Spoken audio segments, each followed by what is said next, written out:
গত 6ই আগস্ট বিকালে Kashimpur high security কেন্দ্রীয় কারাগারের ভিতরে বন্দীরা বিদ্রোহ করে এবং তারা দেয়াল ভেঙে তারা পালানোর চেষ্টা করে। এ সময় কারারক্ষীরা তাদের নিবৃত্ত করার চেষ্টা করলে তারা তাদের উপর চড়াও হয় এবং তারা পশ্চিম দিকে একটি দেয়ালে গর্ত করা শুরু করে। এ সময় কারারক্ষীরা পুনরায় তাদেরকে বাধা দেয়। তখন কারা অভ্যন্তরে একটি বৈদ্যুতিক খুঁটি দিয়ে তারা মই তৈরি করে দেয়াল টপকে দুপুর 1টা থেকে 2টোর মধ্যে 1 ঘন্টা সময়ের মাঝে তারা 203 জন বন্দী পালিয়ে যায়। এই পালানোর সময় কারারক্ষীদের গুলিতে 6 জন বন্দী আহত হয় এবং তারা মৃত্যুবরণ করে। এদের মাঝে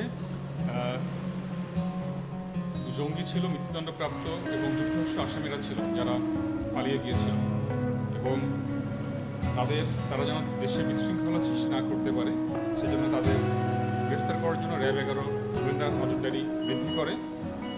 এরই ফলশ্রুতিতে গতকাল বিকালে আমরা 5,500 বাজার এলাকা থেকে মোসাদ্দেক ওরফে সাদেক আলী এবং জাকারিয়া, এছাড়া মুন্সিগঞ্জ জেলার সদর থানাধীন এলাকা হতে জুলহাস দেয়া, এই 3 জন মৃত্যুদণ্ডপ্রাপ্ত আসামিকে আমরা গ্রেফতার করতে সক্ষম হই।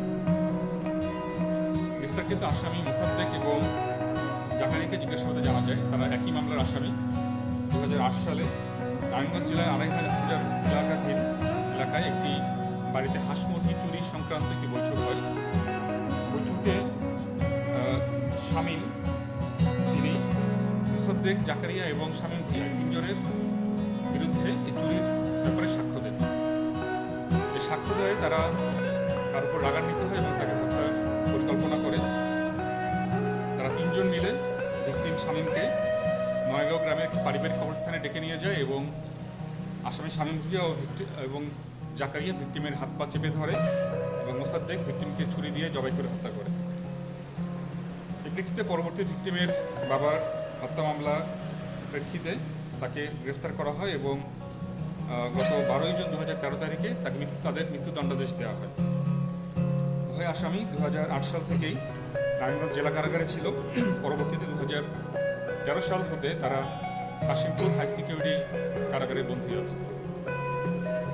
গ্রেফতারকৃত অপর আসামি জুলহাস দেয়ানকে জিজ্ঞাসাবাদে জানা যায় যে গত 2014 সালে সে তার পরকীয়া প্রেমের জেরে তার নিজ সন্তানকে সে হত্যা করে।